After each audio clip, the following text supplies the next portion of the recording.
Hello दोस्तों, मैं रवि कुमार आपका स्वागत करता हूं आपके अपने यूट्यूब चैनल स्टडी विद ज्ञानी टीचर में।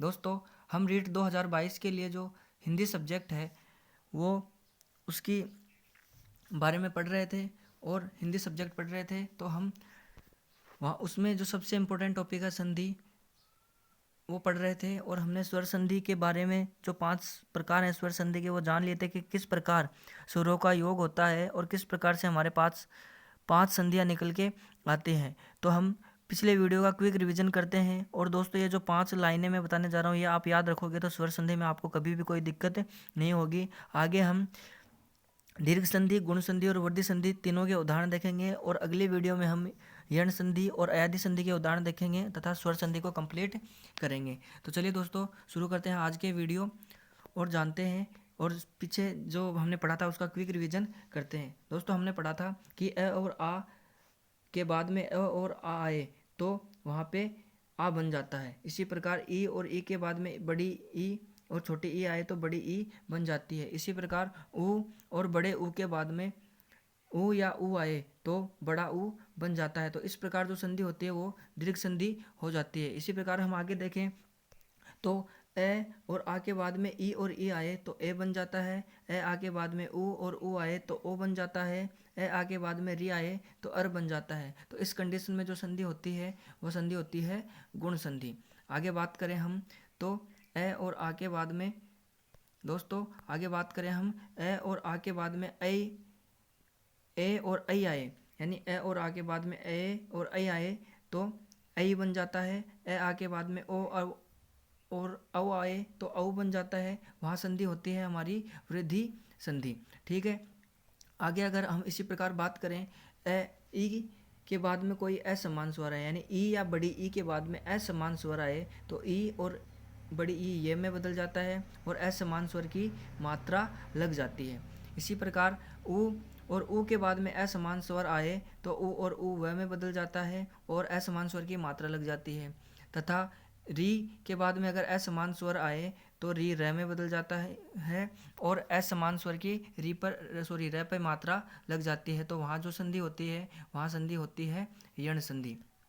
आगे अगर हम बात करें तो इसी प्रकार देखते हैं हम कि ए के बाद में कोई भी स्वर आए, यानी कोई भी जो स्वर, यानी टोटल कितने स्वर होते हैं 11 स्वर, यानी 11 के 11 स्वर कोई भी आए। ए के बाद में ए भी आ सकता है दोस्तों। तो 11 स्वर होते हैं तो 11 के 11 स्वर कोई भी आए तो जो ए होता है वो ए में बदल जाता है और अन्य जो स्वर आता है उसकी मात्रा ए में लग जाती है। इसी प्रकार हम देखें कि ए आई के बाद में कोई भी स्वर आए तो ए आय में बदल जाता है और अन्य स्वर की मात्रा लग जाती है।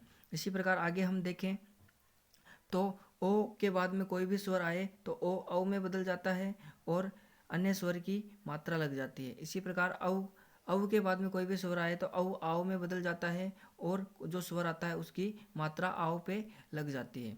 ठीक है दोस्तों, इस प्रकार जो संधि होती है हमारी वो अयाधि संधि हो जाती है।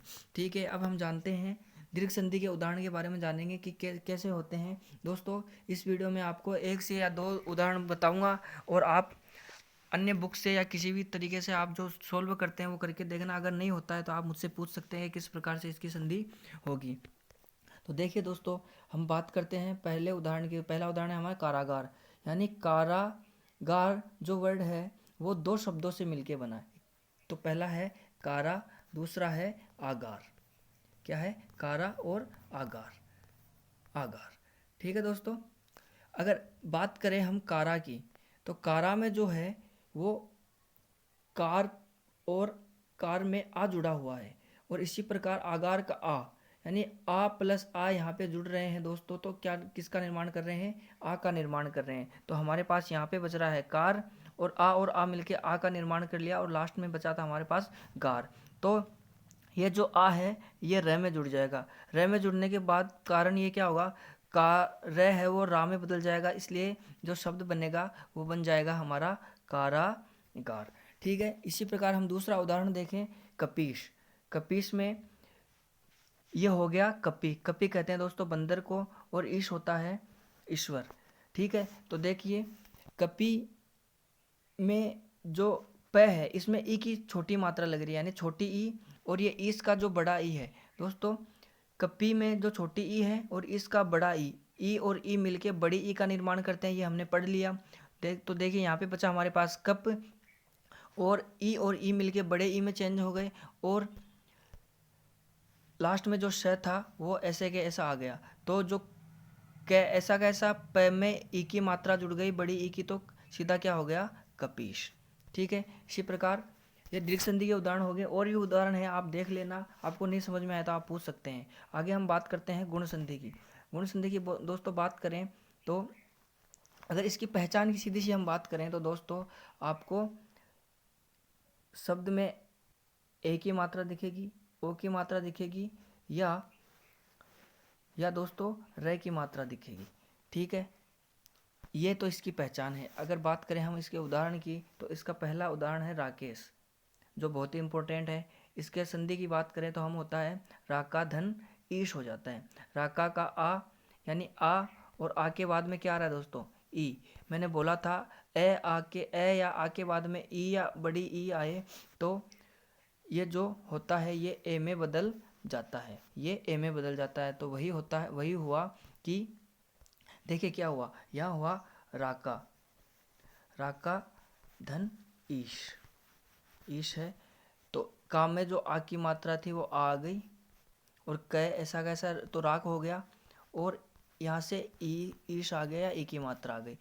तो ये मिलके इन्होंने बना लिया ए की मात्रा। और जो राकेश में जो कै हलंत था, इसमें ए की मात्रा जुड़ के राके हो गया, और श मिलने के बाद ये राकेश बन गया। ठीक है दोस्तों, इसी प्रकार से हम बात करें द्वारिकेश की, तो ये भी द्वारिका धन ईश हो गया। आगे देखें तो इतरेतर, इतरेतर में भी देखें तो इतर धन इतर, इतर धन इतर की हम संधि करें या संधि विच्छेद करें तो देखो क्या होता है, इतर, इतर धन इतर। यहाँ पे देखना र में ए है, र में ए है, और इतर का ई मिलके ए बना लेंगे, और जो र है वो हलंत हो जाएगा। तो देखना ई र हलंत था, इसमें ए की मात्रा जुड़ी तो रे, और लास्ट में जो तर बच रहा था वो इतरेतर। इस प्रकार से इतरेतर हो गया। आगे इसी प्रकार हम बात करें, ये तो उदाहरण हो गए ए आ में ई के जुड़ने के। अगर बात करें हम ए आ के बाद में री जुड़े तो क्या होगा, देखिए ये जो उदाहरण है सप्तऋषि, सप्तऋषि में देखिए दोस्तों सप्त धन ऋषि, यानी सप्त में जो ए है, तय का ए और ऋषि का री मिलके क्या बनाएंगे दोस्तों, अर बनाएंगे। क्या बनाएंगे, अर बनाएंगे। और अर तो क्या होगा, तो जो री का क्या बन जाता है दोस्तों, अर बन जाता है, और ये जो ऐसे कैसे मात्रा रह जाती है, तो इस प्रकार से ये क्या हो जाता है, सप्तऋषि बन जाता है। इसी प्रकार आगे आगे हम बात करें कण्व ऋषि, तो इसी प्रकार कण्व ऋषि बन जाएगा। इसी प्रकार महरण बन जाएगा, यानी महाधन ऋण, महाधन ऋण बन जाएगा। इसी प्रकार है हलंत होगा, और अर बनने के कारण ये री की मात्रा ऊपर आ जाएगी।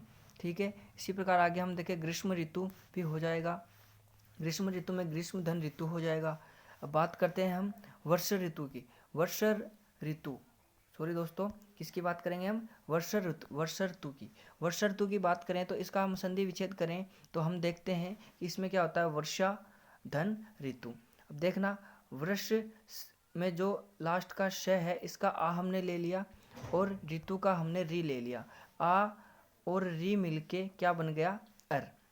ठीक है, वृक्ष का जो श हलंत था उसमें ये ए जुड़ा, इसमें ये ए जुड़ा तो क्या बन गया दोस्तों, ये बन गया हमारे पास वृक्ष बन गया।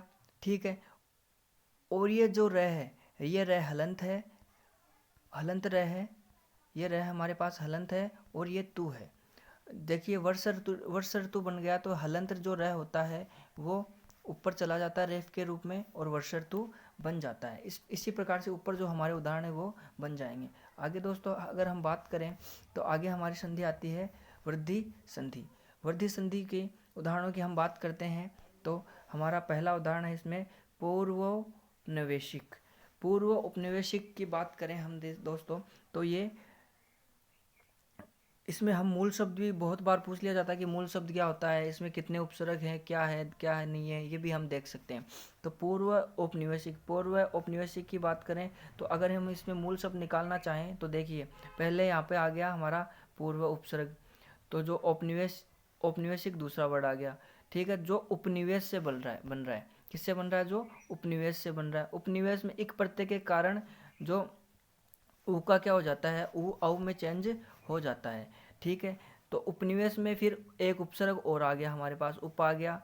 इसी प्रकार निवेश हो गया। निवेश में भी नी धन वेश हो गया, तो हमारे पास मूल शब्द क्या हो गया दोस्तों?